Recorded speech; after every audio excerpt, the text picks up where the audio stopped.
Remove taping on the carton and open it. Take out collecting plates, plug and user guide. Take out the unit and remove protective foam packaging. Remove back shroud. Install collecting plates. Notice the arrow sign on the collecting plates and put it into unit accordingly. Install back shroud to finish.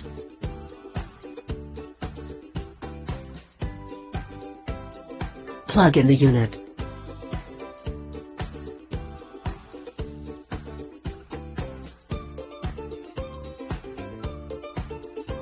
Press power button to turn it on.